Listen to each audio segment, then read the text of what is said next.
નવરાત્રિમાં ગરબી હોય ને, ગરબી વચ્ચે રાખે અને રાસ લે બેનું, આ દેશની ગોણિયું, આ દેશની માવડિયું, બધી જગદંબાઓ રાસ લેતા લેતા દીકરીઓનું ધ્યાન માત્ર ને માત્ર જ્યાં માતાજીનો ફોટો છે ને, ગરબો છે ને, એટલે તો એને કાણા રાખ્યા હોય, ચારે બાજુથી દીવો દેખાય.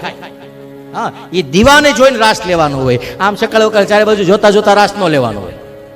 હા, ગરબા, નૃત્ય, રાસ એ પરમાત્માને રાજી કરવા માટેના એ બધા સાધનો છે. ભગવાનને આ બધી વસ્તુ બહુ ગમે છે, પણ હવે આપણે એ બધી વસ્તુ મનોરંજનમાં ફેરવી નાખી અને પછી આપણે એમ કે ઓહો થાકી ગયા. નોરતામાં થાક તો જ લાગે જો તમારું રમવાનું માતાજી માટે ન હોય તો. બાકી માતાજીને નવદુર્ગાને ધ્યાનમાં રાખીને થાક ન લાગે કોઈ દિવસ. આઠમની રાતે રાસ રમતા રમતા થાક તો જ લાગે જો તમારી આંખ રખડતી હોય તો જ. બાકી કાનુડાની મટકી સામે આંખ હોય તો કોઈ દિવસ ગમે એટલા નાચો કૂદો તમને થાક ન લાગે. થાક હેનો લાગે જે વધારાનું હાલીએ છીએ ને એનો. આ જીભ થાકી જાય, શું કરવા? વધારાનું બોલીએ છીએ એટલા માટે. આંખમાં પાણી વયું જાય, આંખ ખુલતી બંધ થઈ જાય. શા માટે? કારણ કે કારણ વિનાનું જોઈએ એટલા માટે. કાન થાકી જાય છે, નથી સાંભળવાનું, સાંભળીએ એટલા માટે.